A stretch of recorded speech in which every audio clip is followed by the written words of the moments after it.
कहते हैं किसी समय एक बड़ा नेक और ईमानदार राजा राज्य करता था। उसके राज्य में हरे भरे जंगल, बाग बगीचे, नदियाँ और सुंदर सुंदर पशु पक्षी थे। राजा अपने प्रजा के लिए पिता समान थे। उस राज्य में किसी चीज की कोई कमी नहीं थी। राजा के परिवार में उनकी पत्नी एवं एक पुत्री थी। उन्हें कोई बेटा नहीं था। अतः रानी और राज्य के महामंत्री, सेनापति, राजगुरु इत्यादि सभी ने राजा को दूसरा विवाह करने का सुझाव दिया, परंतु राजा ने उन्हें मना कर दिया, क्योंकि राजा अपनी रानी से बहुत प्रेम करते थे और किसी भी दशा में दूसरा विवाह नहीं करना चाहते थे। राजा अपने जीवन में बहुत सुखी थे। उनकी बेटी भी बड़ी हो गई थी। राजकुमारी भी अपनी माँ के समान सहृदय, कोमल और अद्वितीय सुंदरी थी। उसके सौंदर्य की चर्चा सभी जगह थी। पड़ोसी राज्यों से राजकुमारी के लिए विवाह के प्रस्ताव आते, परंतु वो अभी विवाह की इच्छुक नहीं थी और ना ही राजा ने कोई प्रस्ताव स्वीकार किया। राजकुमारी का महल बहुत शानदार था। महल के पीछे बहुत ही सुंदर बगीचा था, जहाँ स्वादिष्ट फलों के वृक्ष थे। राजकुमारी प्रतिदिन अपनी सखियों के साथ घंटों बगीचे में घूमा करती। इससे राजकुमारी को बहुत आनंद आता। उस बगीचे में एक साफ जल की बावड़ी थी, जिसमें महल के लोग पानी पीते थे। राजकुमारी कभी कभी बावड़ी की मुंडेर पर बैठकर आराम किया करती। एक दिन प्रातःकाल का समय था। राजकुमारी हमेशा की तरह महल के पीछे के बगीचे में अपनी सखियों के साथ टहल रही थी। उसने अपनी सखियों से कहा कि आसपास कहीं से दुर्गंध आ रही है और बावड़ी की मुंडेर पर आकर बैठ गई। वहां बैठते ही राजकुमारी अचानक ही अचेत हो गई। उसके अचेत होते ही सखियां घबरा गई। उन्होंने राजकुमारी को संभाला। वो महल के भीतर ले आई।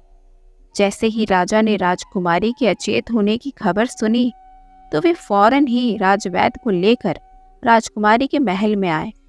राजवैद्य ने राजकुमारी का परीक्षण किया, तो उन्होंने भी उसकी बेहोशी का कारण दुर्गंध ही बताया। राजकुमारी की सखियों ने भी यही बात कही। जब राजा को यह बात मालूम हुई, तो उन्होंने सैनिकों को बुलाकर दुर्गंध का कारण जानने के लिए बगीचे में भेजा।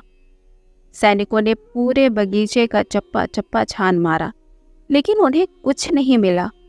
तभी एक सैनिक की नज़र मरे हुए चूहे पर पड़ी। संभवतः रात को किसी बिल्ली ने उसे आधा खाकर छोड़ दिया हो। राजा ने चूहे को शहर के बाहर जलाकर गाड़ने का हुक्म दिया। दोपहर हो चुकी थी। राजा राजकुमारी के सिर पर स्नेह से हाथ फेर रहे थे, परंतु वो अभी तक अचेत थी। धीरे धीरे हफ्ता बीत गया। राजकुमारी को अब तक होश नहीं आया। किसी भी प्रकार की औषधि का प्रभाव नहीं पड़ रहा था। राजा रानी समेत पूरे राज्य की जनता बेहद दुखी थी। सभी राजकुमारी के लिए ईश्वर से प्रार्थना कर रहे थे। अन्य वैद्यों ने भी कई अचूक औषधियां दी, लेकिन सभी बेअसर रही। 2 हफ्ते बीत गए। राजकुमारी की सेहत में कोई सुधार न हुआ। राजा रानी से राजकुमारी की हालत देखी नहीं जा रही थी। राजकुमारी हफ्तों तक बिना खाए पिए अचेत पड़ी थी। सभी औषधियां भी बेअसर हो चुकी थी। राजा रानी की चिंता बढ़ती जा रही थी। उनकी समझ में नहीं आ रहा था कि वो क्या करे क्या ना करे। इसी प्रकार 1 महीने बीत गए। राजकुमारी का फूल सा चेहरा पीला पड़ गया। आंखों के नीचे काले घेरे पड़ गए। एक विशाल कक्ष में राजकुमारी अपने बिस्तर पर निर्जीव पड़ी थी। सभी बीमारी के संबंध में विचार विमर्श करते। अचानक महामंत्री के मस्तिष्क में एक विचार आया। उन्होंने राजा को सुझाव दिया कि वो अपने राज्य में ये डुग्गी पिटवा दे कि जो व्यक्ति राजकुमारी को ठीक कर देगा, उसे आधा राज्य पुरस्कार में मिल जाएगा। राजा ने ऐसा ही किया। अगले दिन से ही उपचार करने वालों का तांता लग गया, परंतु कोई लाभ ना हुआ। वे सभी वापस लौट गए। एक लंबा समय बीत चुका था।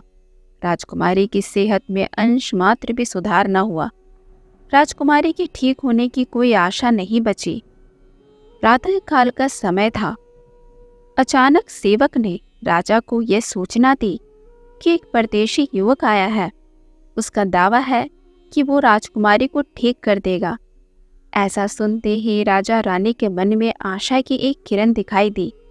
राजा ने उस युवक को बुलाया। राजा ने जब उस युवक को देखा तो देखता ही रह गया। 20-22 वर्ष की आयु का सौम्य और सुंदर युवक, चेहरे पर गजब का तेज और आकर्षण। सभी लोग बस उस युवक को ही देख रहे थे। उसने सभी का अभिवादन किया एवं राजकुमारी की पूरी बात बताने को कही। राजकुमारी की सहेली ने उस युवक को दुर्गंध से लेकर अचेत होने की सारी कहानी सुना दी। उस युवक ने पूरी बात सुनी और राजकुमारी का बिस्तर बगीचे में लगाने को कहा। जैसा उस युवक ने कहा वैसा ही किया गया। उस बगीचे में राजकुमारी अपने बिस्तर पर अचेत पड़ी थी। बसंत के दिन थे। भीनी खुशबू और मंद मंद धूप में सभी बगीचे में राजकुमारी के साथ थे। सभी की उम्मीद सिर्फ उस युवक पर टिकी थी। सहसा उस युवक ने आंखें बंद कर अपना हाथ आसमान की तरफ उठाया और कुछ बुदबुदाने लगा। शायद वो ईश्वर से प्रार्थना कर रहा हो। फिर उसने एक बांसुरी निकाली और बजाने लगा। बांसुरी की आवाज में दैवीय आनंद था। सभी आवाज के जादू में खो गए। फिर एक चमत्कार हुआ। राजकुमारी जिस वृक्ष के नीचे अचेत पड़ी थी, वो वृक्ष फूलों से भर उठा और वो फूल राजकुमारी पर गिरने लगे। नवयुवक पूरे बगीचे में घूम घूम कर बांसुरी बजाने लगा। वह बांसुरी बजाते हुए जिस भी वृक्ष के नीचे जाता, वह वृक्ष फूलों से लद जाता। इसी समय राजकुमारी को होश आ गया। वो उठकर बैठ गई और बगीचे में फैले हुए फूलों को आश्चर्य से देखने लगी। राजा रानी समेत सभी लोग खुश हो गए। वे खुशी में उस युवक को थोड़ी देर के लिए भूल गए। जब उन्हें याद आया तो उन्होंने युवक को ढूंढने का बहुत प्रयास किया, परंतु वो जा चुका था हमेशा के लिए। इसके बाद किसी ने भी उस युवक को नहीं देखा। अगले दिन पूरे राज्य के वृक्षों पर रंग बिरंगे फूल खिले थे और उनकी सुगंध से पूरा वातावरण महक रहा था। ऐसा माना जाता है वो युवक आज भी प्रत्येक बसंत में बांसुरी बजाता हुआ निकलता है, जिसकी धुन से सारे वृक्ष फूलों से लद जाते हैं। तो दोस्तों, आपको आज की कहानी कैसी लगी? अगर अच्छी लगी हो तो कहानी को एक लाइक ज़रूर करें और इसी तरह की रोचक कहानियों के लिए चैनल को सब्सक्राइब करना ना भूलें। धन्यवाद।